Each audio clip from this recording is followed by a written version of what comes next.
the Roots of the Science podcast with your girl, Anne with an E. Hello, everyone, and welcome back to another episode of the Root of the Science podcast with your girl, Anne with an E. If you are new here, welcome. It's always so exciting to have new listeners join in. Remember that you can follow on all social media platforms such as your Instagram and Twitter at the Root of the Sci Pod, or on Facebook group at the Root of the Science podcast. Remember that you can also subscribe on Spotify and Apple Podcast or wherever else you listen to your podcast so that you know when a new episode comes in. For my loyal fans who always keep coming back, thank you so much for coming in, and let's get into today's episode. My guest today is Kalonde Chanda, who is originally from Zambia but now lives in Turkey. In this episode, we learned that Kalonde had a variety of career interests as a child, which changed at different stages of his life. Science piqued his interest in his senior year of high school, and his dream of becoming an engineer was born. He goes on to describe his academic journey, including how he was awarded a full scholarship to attend university in Turkey to study process and chemical engineering, where he graduated with honors. We talk about the difficulties of being an international student, as well as the lessons he's learned from these experiences. Furthermore, we talk about Kalonde's other projects and passions, all of which center on his desire to make Africa a better place. Stay tuned for all of this and so much more. Let's go. Hi, Kalonde. Welcome to the show. Hey, Anne. How you doing? I'm good. I'm so glad to have you here. So before we get things started, please may you just briefly introduce yourself, where you're based, where you're from, and just short, what are you currently doing before we get into it? Okay. So briefly, my names are Kalonde Chanda. I am a Zambian. I'm currently in Turkey. I'm working. I recently graduated in chemical and process engineering. And this is basically who I am. Yeah, I think that's a nice little synopsis before we delve into it. But, before we get into all of that, we have to sort of know you away from the science. So I want to just tap into your mind and, try and figure you out. So let's say, for example, you could be an actor in a series or movie. What series or movie would it be? Who would you play? Who would you play in this series? I think I have three answers. So the first one has to be Mr. Bean. Yeah, he has to be number one. Rowan Atkinson. Mm-hmm. Then my number two would be a guy in Three Idiots. His name is Rancho. And the last one, probably my favorite, would be Shrek. Oh, Shrek. I love Shrek. Yeah, it would be Shrek. Oh my gosh. You've taken me back. Like, what? Yeah. That movie was absolutely brilliant. Okay, why Shrek? Let's go through all of them. Why Shrek? Why Shrek? I feel you don't really have to have an immaculate physical appearance for you to be yourself, Because when you look at Shrek, he's quite a grumpy guy, and I think maybe I have a hot temper a little bit, but you don't really have to be immaculate with your physical appearance. You really have to be comfortable with who you are. And eventually, if you do yourself, I think you'll be rewarded in the end. Just like he was able to get a very beautiful princess at the end of the day. I hope I find my own sometime soon. But yeah. Oh, is this you advertising yourself at the same time? Yeah. Okay, no, the ladies, hint, nudge. Now that they know. Okay. I'm joking. Okay, so that's for Shrek. Let's go for the Three Idiots. I'm not sure of this movie, but I would check it out. So why that particular person from that movie? Firstly, I think I would recommend you to watch it. Though it's Hindi, you have to be reading the subtitles. I think the reason why I love that one, I think in most cases when I'm with my friends, I'm usually the bad influence. I'm always the one who's trying to, create trouble, say, guys, let's do this, or let's try to create commotion somewhere.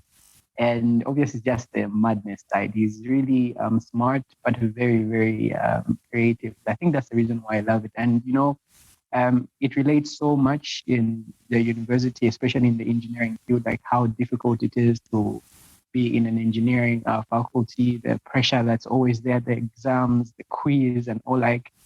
So it's something really good. I think most guys are able to relate to that movie 100. Yeah. Okay. So I need to check that movie out.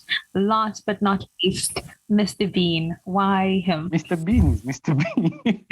He's Mr. Bean. I know Mr. Bean. Like, who doesn't know Mr. Bean? Like, what a brilliant comedian. Brilliant guy. So I just want to find out, why? Okay, the comedian part? No, not really the comedian part. I feel like, I don't feel like Mr. Bean was, he has a perfect way of expressing who he really is, and I think it was very difficult for him because he had tried many times. Like he had auditioned to be an actor, but every single time he was denied the opportunity to do what he really loved. But then he had to embrace himself and do himself. And then he was loved for being himself. I'm certain, obviously, when he tried to audition, he wanted to speak normally and he wanted to hide his, different way of speaking.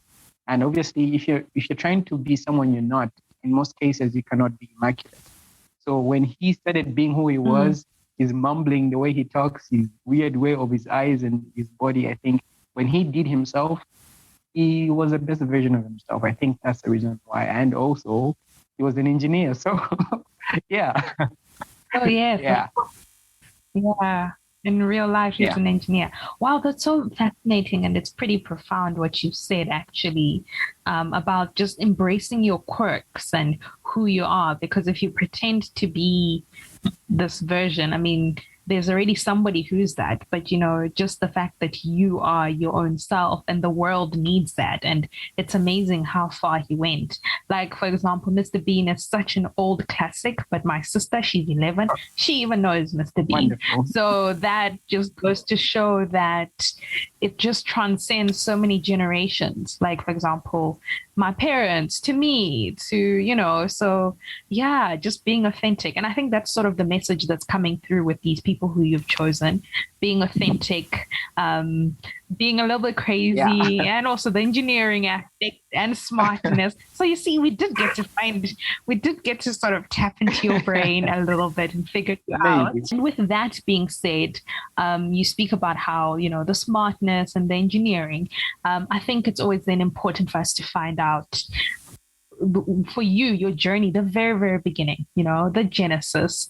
How did you get to where you are before you became this graduate and you are in Turkey? So can you take us to the beginning? Did you always want to get into science? Was engineering something that you always knew? Or did you just sort of happen to get here? I think I did not choose to be an engineer. I think the universe chose me to be an engineer because when I was younger, I really wanted to be a lot of things. And, for each stage in my life, like from when I was like in primary school, there was a time I wanted to be a model. And after that, I wanted to be a soldier. After that, I wanted to be the president of Zambia. And after that, when I was like in grade 7 to grade 9, I wanted to be a footballer. Like I was really, really playing football like a whole lot. And then after that, I changed cities. I went to another city for my secondary school. Then I was introduced to debates. And luckily, when I was in my freshman year of secondary school, we won the national debates for Zambia. We also went to the Southern African region for the debates. We came out second. I think South Africa came out first. And from then on, it was just all in with debates. And it was only like when I was in my last year of high school, we have what we call JETs. JETs is like junior engineer, technicians, and scientists. So my teacher told me, would you like to be part of the quiz team? Because he thought that I was smart. That was his opinion. So he tried to put me on the quiz because of how fast you are able to answer questions. So I was picked there. And then from then on, I started, getting interested in science. And then we had an exam. And then we had questions on precipitation. I'm sure you are familiar with that, where you're going to mix these chemicals. And then there's going to be one that is going to sit at the bottom. And then you've got the ionic equations. And then you'll be like, why is this one? Why is this spectative ion, And I think I really did well. It wasn't so bad. I think I got 40%.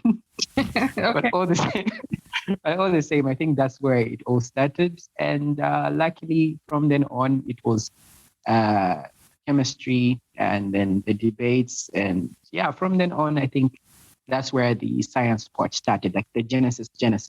That's where it started. That's quite interesting to note that, and I personally love it when people also have this whole, oh, it didn't, it only came later, because, sometimes you don't always know what you want. And like you said, that for you kind of went through a lot of things. Who knows? Maybe you could have been some model at this point. Of course. You could have been a model, but I mean, it's quite interesting how things changed, and maybe the fact that your teacher chose you to do this thing, and look at you now where you are right now. Yeah. So after that, when you started doing these things, I take it you started to fall in love with it. And that's when the idea started to become more of a reality, and getting into this field and sort of dropping the other interests, particularly debate, which you said you really liked. Yeah, but I think it was really, really hard for me. It was super, super hard. Because, when you are in high school, obviously, you're exposed to a certain way of life. And, in my high school, like debate was the number one thing in school, So I never really saw myself to be as an engineer. I thought maybe I might go into economics, or I might be a lawyer, or I might be in the social life, I never really saw myself into the engineering world, if I'm being honest with you. No. I think that was just like a mere interest, the science was just a mere interest. It was only after when I had finished my grade 12, you have that 1 year period where you are not in school, and we call it a school leaver. You become a school leaver, yeah. Mm-hmm. So it's in that time when I don't know how spiritual you are. And, I think that's the time when I started developing a relationship with God. And, I started having questions like, who am I? Like, what is my purpose in this life? And I started looking at how best I can be able to be the best version of myself. Then I started finding that in most cases, when I'm thinking about something, I always found myself like much more weighed on the sciences part. And when I had applied for the scholarship, which was here in Turkey, I had applied I think I had 10 options, and chemical engineering, I think, was the fourth, if I'm not mistaken. But when I was picked, surprisingly, they had put me in chemical and process engineering. And from then on, when I came here, there were many more questions. I don't know if we're going to get to that, but then, yeah. Okay, that's quite interesting. That's quite interesting. So you are right in terms of how it sort of chose you, and like you said, in terms of how one is spiritual or not. We hear for you that this was sort of like that inner voice, and that inner voice might be God or whoever you believe religiously was telling you that this was the path. And I sort of relate to that in a little bit, because sometimes I also have that little voice in my head, which is really cool. So you mentioned that after you got a scholarship to come to Turkey, so you did your university in Turkey. Is that what you're saying? Yeah, in Turkey. Oh, okay. Yes, that's why it was, Okay, that's fantastic. So how was that move? Yeah. How was that move then from Zambia to Turkey? That must have been exciting, or was it scary, or how was that? Man, I think it was really exciting. But the most difficult part was leaving my friends behind, because when I was in high school, how in most cases when you have your debates and you need to be going to other schools and the like, right? So I had my friends who at times, imagine, they would stay back and would wait for me to come back from wherever I went. Then they would be able to say, no, Kalonde, this is what we had in class. Then they would teach me everything, So they did not necessarily become my friends, but they were a huge part of my life. Like, they were my family. And I wasn't one person who loved social media. I really hated social media, but because of, being away, I had to look at how I can be close to the people that I love the most. And then I had to come here. And, Turkey is, it's it has a different religion to the one that is back home. And, we're living in a time where there's that prejudice over other religions because of some whatever reason. So I was scared because I was coming to a country which has a different religion to mine. So I was like, what am I going to find there? Am I going to become this? Is there a terrorist and stuff like that? So it was an amazing journey with a lot of questions. I never knew what was going to happen in Turkey till I came here. Wow, what a journey! That's absolutely fantastic, and I think, like we said, we don't have a lot of time because of the podcast, but I can just tell that you've learned a lot. I think that move was a learning experience, and I think in so many different levels, not only the academic, but I think just you as a person and, all of these things. I think I can sense that probably sort of happened when you moved, right? Yeah, I should think so. Because obviously, you know how things happen. There's always something that's going to be related. For example, if you had to put a certain chemical reaction in a certain environment, right? There are certain ways it's going to be able to react. When you put it in a different environment, it's going to react faster or slower depending on the environment. So I feel like if I had stayed home, maybe I might not be the person that I am today, because I believe that I am who I am because of where I am, So whatsoever person that you become is highly dependent to the place that you are in. And I feel like me being here, it exposed me to a whole different type of life. And being alone with no family, with no friends that were so close to me, I had to be much more independent.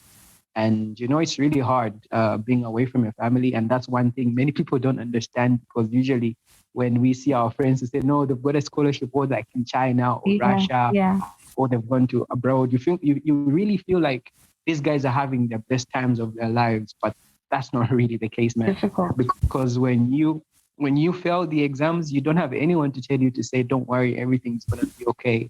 Or when something bad happens or you lose a family member, you don't have anyone to mourn with you. Or, there are many things that happen, but you're all by yourself. And I feel like there are many people who struggle with depression who are not with their family back home. Yeah. So it's really not easy. It's really, really hard.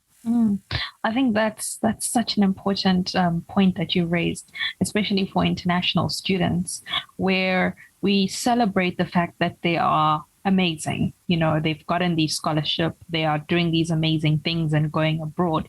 But just having your center, your people, that's something that we don't really talk about.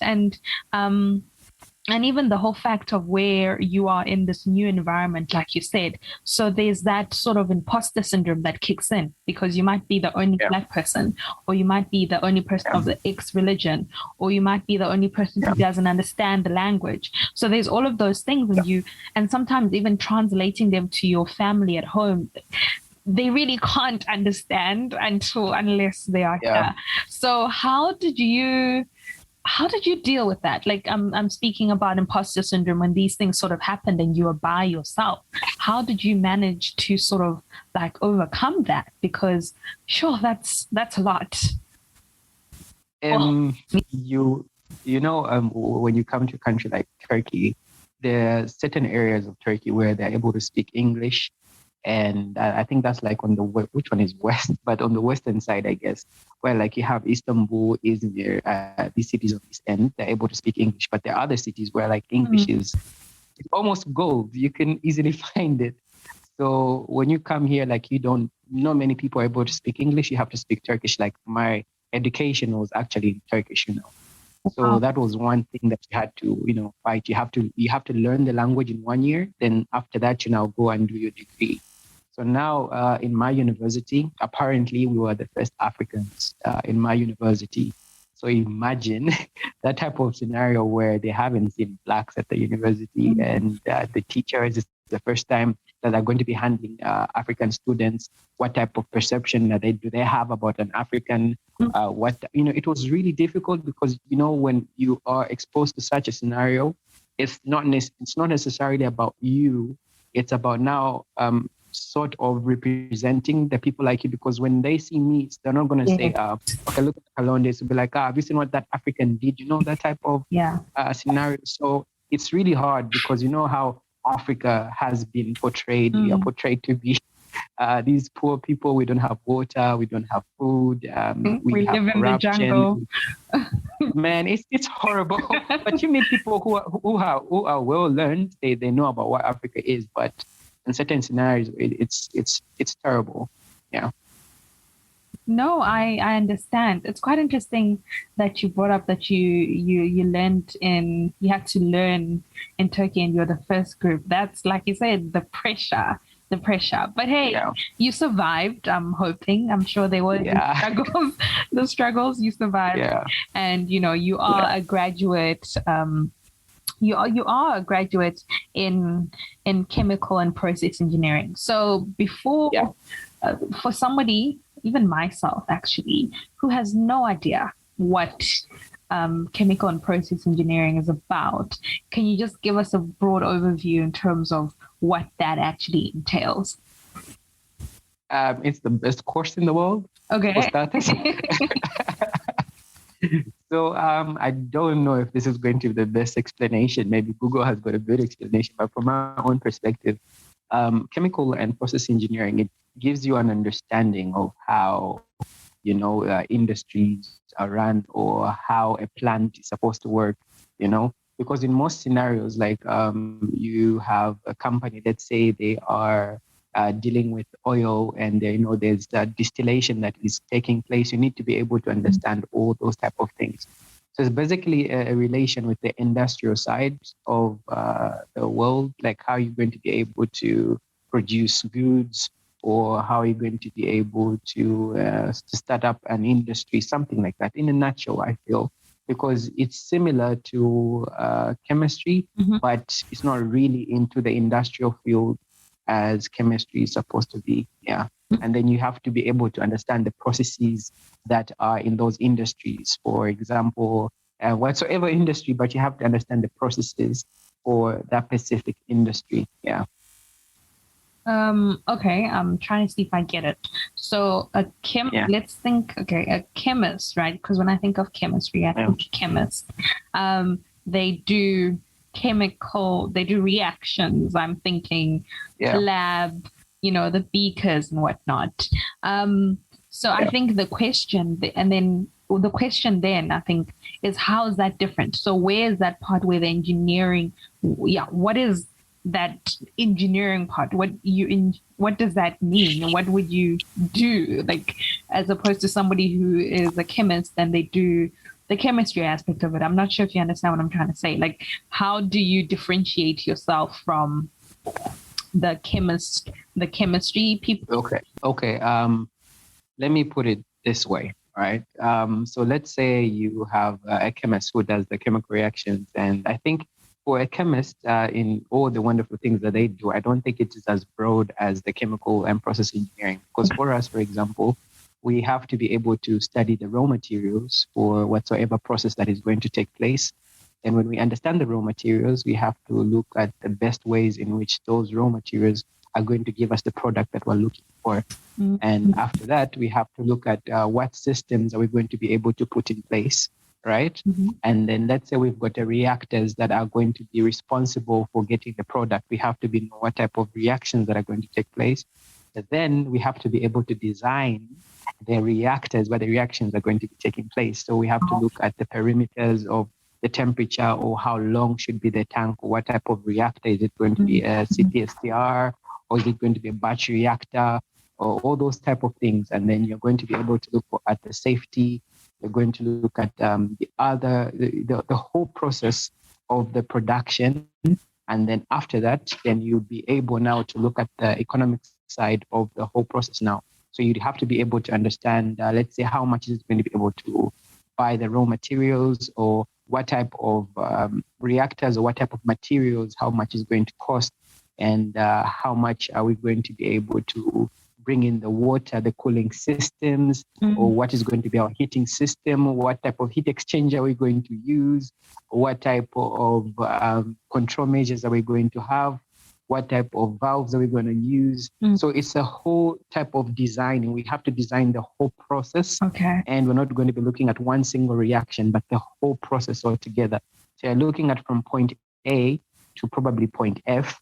But whereas for chemistry, you only have like from point A to point B. But for us, it's like the whole total thing, and you have to design everything to the nitty-gritty. Like every single thing has to be top notch. Yeah. Okay, no, thank you for that clarification. Yeah, because I now understand where the engineering aspect comes in.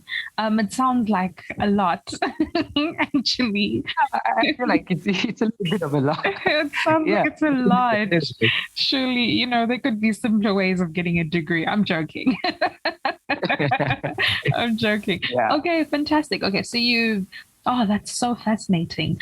So you've finished your you graduated. So now that you've graduated and you are doing this and you got this really amazing skills, which indeed I think as engineers you guys have got really fascinating brains. Like you said that you have to do the whole entire process, the chain. So what are you currently busy with now? What are some projects that you're busy with now? Are you still studying or you're working?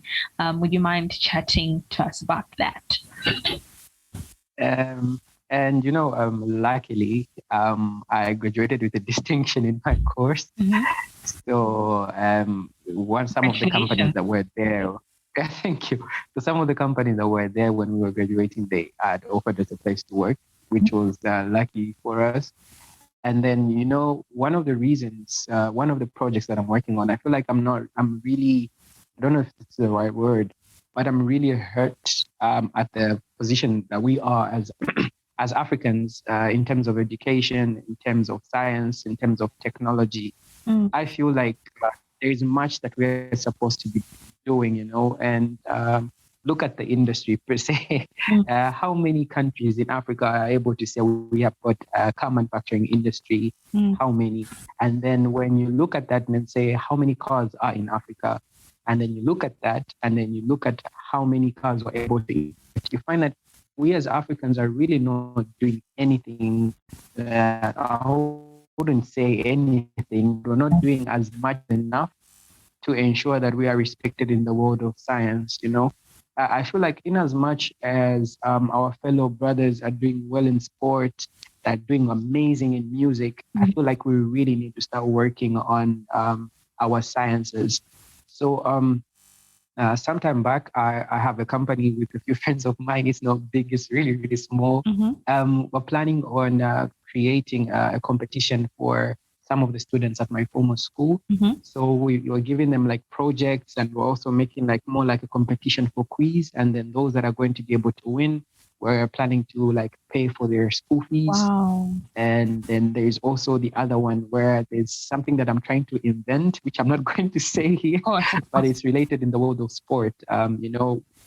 Yeah. So in the world of sport, I think you had noticed that fans were not there in the stadiums, right? And then, people missed them. The footballers missed them. So I'm trying to invent something. I think it's already there, but I'm trying to introduce it on another level, especially in football. But then I'm a chemical engineer. I'm not an electrical engineer. So I'm trying to put up a team. And I remember sometime last year, I don't know if you heard of Web Summit. It's a tech conference. It's a tech conference where you're able to give your ideas, and if you're lucky, you're going to be able to get investment. So we had, luckily I was interviewed and I was given an opportunity to go there, but then, lack of funds, then they tell you to say, why don't you talk to the EU? Then you talk to the EU, then they tell you you're not of a European origin, so we cannot be able to fund you, those type of things. So it's been really hard. There are a few projects that me and my friends are working on, but you need money to make money. So it's quite hard. It's quite hard, but there are many other things that we're trying to work on. Wow, so exciting, actually. Where do I even start? I really like this idea of what you're saying about how you have a company with your friends to sort of give back to the students from your former school. What is that company? For example, what is the name of it so that we can, would you mind sharing that? Yeah. Yeah, of course. Yeah, it's called Interweb Business Corporation. I'm certain you know how a web is, right? a web, spider web. So you know how a web is connected to many other things. Yeah. And then the more it's connected, the more it becomes big, right? Mm-hmm. So basically, my friend, I have wonderful friends. I have Thompson, I have Wembia, I have Fez, Yabo, Isaac, Gift. There's a whole list of names that I can be able to mention. But there's a tech side where they do with the technology side, like let's say coding or making websites or making applications. And then there is the other social side of where you'd be trying to help out in certain other issues and stuff like that. So that's basically what we do now. And we're trying to look for customers to come on board, but it's really, really hard because in as much as, as us Africans, like having a startup is okay, like having a good idea is okay, but then your market, is it ready to pay for what you're trying to give them?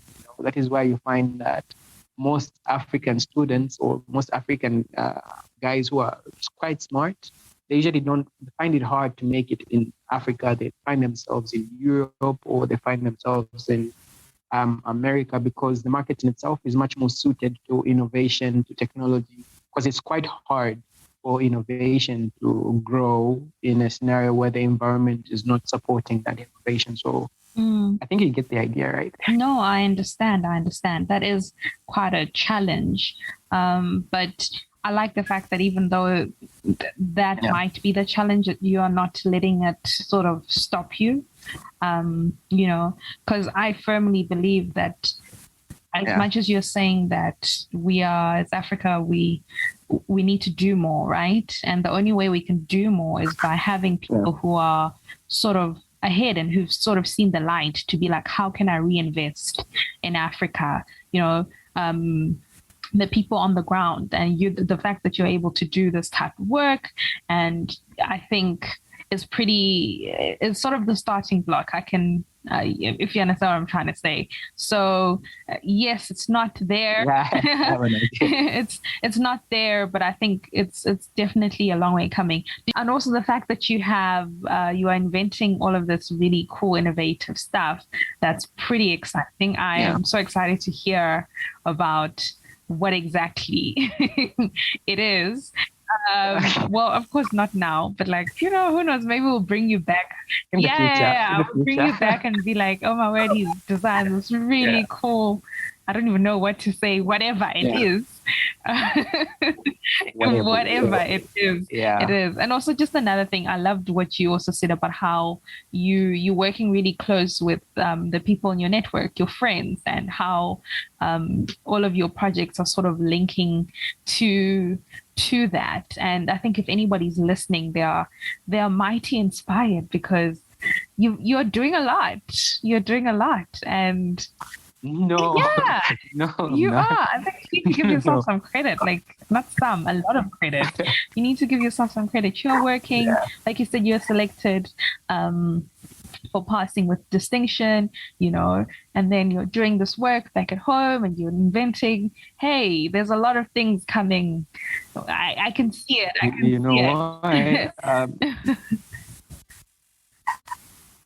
One of the reasons why I really love having a close pack, especially with the friends and family, because, in as much as you would want to aspire for academic excellence, it's only by the people that you love that you're going to be able to make an influence. It's by your family or your friends. There's nothing much more important than this. No achievement can be much better than having people that you really love close by you.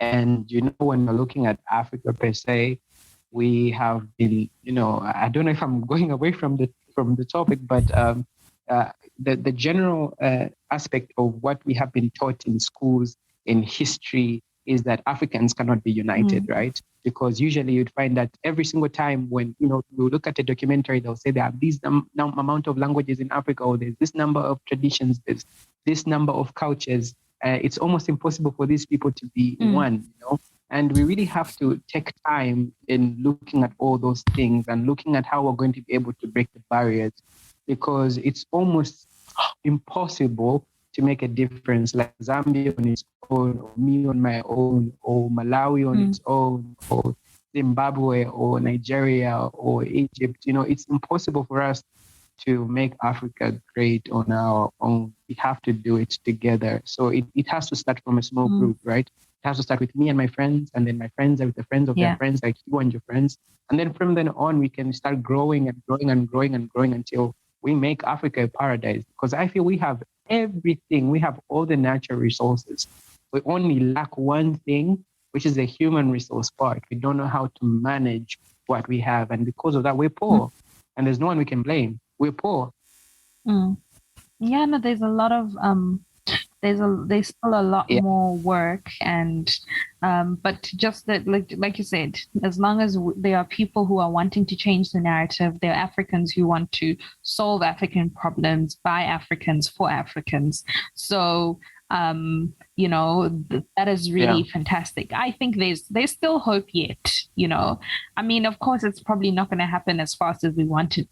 I think we can do it. Because of some bureaucracy and policy, politics and whatnot. And that's another whole conversation.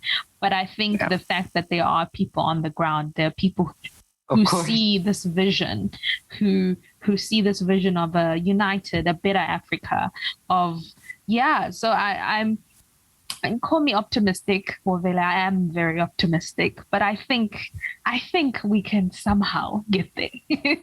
We can somehow get there, slowly but surely. For me, I feel like you have already created the spark. Yeah.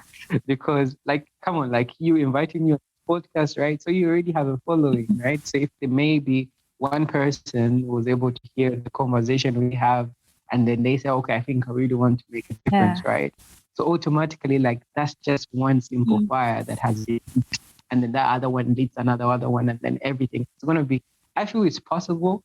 It's not going to take one generation or two generations. And if you looked at how I mentioned my school, like my former school, so these are like people who are in high school, right? And these are the ones that really need motivation. And these younger minds, like, they really have to be protected, because that's the wealth that we have. And we have to look at the best ways possible in which they can be better than you, in ways that they have to be better than me, so that they can have a better life than the one we have. Wow. So profound. I really hope that somebody is motivated and is inspired. And just, we can chat for hours, but, time is going. And while we're on this momentum of inspiring the next generation or the future generation and lighting these sparks and these fires, as we are concluding, I wanted to ask you, what is that one, it could be one or two pieces of advice or golden nuggets that you would like to pass on, given the journey that you've traveled, not only in STEM, but just in life as a whole, for somebody, like, that little takeaway for somebody who's listening? I feel like the advice that I would give is find time to be who you are. It's okay. It's okay not to be okay. It's okay to be depressed, right? You need help. Try and look for people that you're going to be able to help you out, and just be able to embrace your failures, because that's where the greatest power is. Failing is normal. Yeah, you're not going to be the last one to fail. Embrace the failures. Take time in understanding who you really are, like your inner power, like what's your purpose on earth. If you are a spiritual person, take time to fast and take time to have a deeper relationship with who you believe in. It could be the God of water, it can be the God of trees, it could be nature itself that inspires you. Find time in spiritual or uplifting, enlightening moments that are going to be able to show you who you really are. Because I feel, even in as God as powerful as he is, he's never going to use somebody's voice to talk to you. He's going to use your own voice to talk to you. And if you don't know who you are, there's a huge possibility that you've not been hearing your creator speak to you. So find time, like, live away from people for some time, like, starve yourself from other people and allow yourself to be the best version of yourself, like with your quirks, with your failures, with your whatever. But just accept who you are, learn from your failure, and just be you. If you fail, well, stand up, do it again, learn more, and just keep on pushing it. Don't give up. Just keep on doing. Just keep on. Yeah. Wow, I love that. Thank you. But I really hope somebody just leaves from listening to this conversation to be inspired and motivated, and just for you for being so open and honest and sharing your journey. I know we had to condense it a little bit. Yeah. But I really, really enjoyed our conversation and the talking points that we had. So thank you so much for coming on and chatting No, with me I actually today. thank you for inviting me. I think this is one of the best things that have happened to me lately. So I really appreciate the opportunity that you gave. And yeah, thank you Oh, so much. I really appreciate it. you're so welcome. You're so welcome. And yeah, please come back. We want to know about this invention that you've made. You've said it here first. So when it comes out, you must come say it here first as well. So I'm Yeah, going to keep you to that on a big, when we are also on a bigger stage, maybe meeting in person, hopefully the world will be a of little bit course, more open at that time. So of course. I'm going to keep you to that because I really quite interested to see the inventions and of course all these other amazing things that you're a part of. And I wish you all of the best in all of your endeavors. Thank you once again. And Sure. to everybody else who's tuned in, thank you so much for listening to another episode of the Root of the Science podcast with your girl and with an E. Until next time, goodbye.